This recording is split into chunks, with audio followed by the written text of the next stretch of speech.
दोस्तों नमस्कार। कक्षा 10वीं वाले विद्यार्थियों का बहुत बहुत स्वागत है। आज इस वीडियो के माध्यम से मैं आपके लिए 4 अंक का प्रश्न लेकर आया हूं। डेफिनेटली 100% आपके परीक्षा में आने की पूरी दोस्तों संभावना है। तो इस संदर्भ प्रसंग सहित व्याख्या को आप लिख लेना, अच्छी तरह से याद कर लेना। एक एक लाइन का मैं आपको अर्थ बताऊंगा दोस्तों, और किस प्रकार से आपको कंप्लीट करना है ये भी मैं बताऊंगा। तो आइए स्टार्ट करते हैं। 4 अंक का हमारा प्रश्न, और ये प्रश्न आपकी परीक्षा में 100% पूछा जाने वाला है दोस्तों। पाठ 1 से ये पद लिया गया है दोस्तों।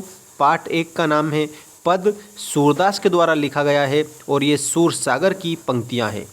जो सूरसागर की पंक्तियां हैं, इसका अर्थ ये है दोस्तों कि सूरसागर सबसे बड़ा काव्य ग्रंथ है सूरदास जी का। जो आपको यहाँ पर ये पंक्तियाँ बताई गई हैं, इसमें एक बात आपको अच्छी तरह से याद रखना है कि संदर्भ और प्रसंग सहित व्याख्या लिखना है और याद करना है। ठीक है दोस्तों, सारी पंक्तियों का व्याख्या और अर्थ अच्छी तरह से मैं आपको बताऊंगा। देखिए, इस प्रकार से पंक्तियां आएगी पूरी की पूरी यहाँ से लेकर के यहाँ तक, और कहेंगे कि निम्नलिखित पंक्तियों की संदर्भ प्रसंग सहित व्याख्या लिखिए। तब आपको पंक्तियां पढ़नी है और फिर व्याख्या लिखना है। चैनल को सब्सक्राइब जरूर कर लेना। डेली की अपडेट आपको प्राप्त होती रहेगी वार्षिक परीक्षा तक। ठीक है, चलिए देखते हैं। ऊधो तुम हो अति बड़भागी। जो सूरसागर, जो अपने सूरदास जी का इसमें काव्य ग्रंथ है ये, तो उद्धव जब गोपियों को योग की शिक्षा देने के लिए आए थे, किसके कहने पर? भगवान कृष्ण के कहने पर। तो गोपियाँ उनसे क्या कहती है ये मैं आपको इसमें बता रहा हूँ। देखिए, ऊधो तुम हो अति बड़भागी। क्या कह रही हैं कि हे उद्धव, तुम बड़े भाग्यशाली हो। अपरस रहत सने तगाते, नाहिन मन अनुरागी।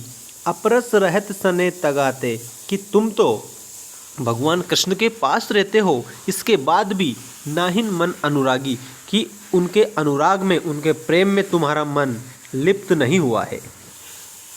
जिस प्रकार, देखिए अब आगे क्या कहती हैं गोपियाँ। पुरइनि पात रहत जल भीतर, तारस दह न दागी। पुरइनि पात रहत जल भीतर। पुरइनि पात मतलब होता है कमल का पत्ता।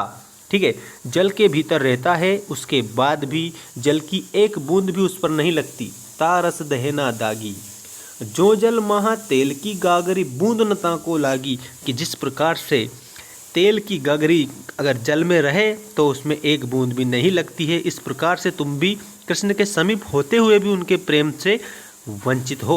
मतलब एक प्रकार से उनको व्यंग कस रही है। प्रीति नदी में पाँव न बोरो, कि तुमने तो प्रेम रूपी नदियों में पाँव नहीं डुबोया है। दृष्टि न रूप परागी, और तुम्हें किसी की भी दृष्टि ने आकर्षित नहीं किया है। सूरदास अबला हम भोरी, गुर चाटी जो पागी। अब क्या कह रहे हैं सूरदास जी में? यहाँ पर कहते हैं कि गोपियाँ कह रहे हैं कि हम तो भोली भाली अबलाएं हैं। गुड़ चाटी जो पागी, कि जिस प्रकार चींटी गुड़ में क्या हो जाती है, गड़ जाती है और वहाँ से निकल नहीं पाती है, ठीक उसी प्रकार से जो गोपियाँ हैं ये भगवान कृष्ण के प्रेम में रम गई हैं। उनका मन भगवान कृष्ण के प्रेम में रम गया है, तो अब वो निकल नहीं पा रही है। ये इसका भाव है। अब देखो, अब आप बिल्कुल स्क्रीनशॉट लेकर ऐसे कंप्लीट करना। ठीक है, प्रस्तुत पद हमारी पाठ्य पुस्तक के पद पाठ से अवतरित है। इसके रचयिता सूरदास हैं। ठीक है, ये आपका संदर्भ हो जाएगा। और प्रसंग में देखिए, इसमें योग के साधक उद्धव से श्री कृष्ण के प्रेम में लीन गोपियाँ व्यंग्यपूर्वक कहती है कि तुम तो बहुत भाग्यशाली हो जो प्रेम से अछूते हो। व्यंग्यपूर्वक कह रही है, मतलब एक प्रकार से ताना मारते हुए कह रही है।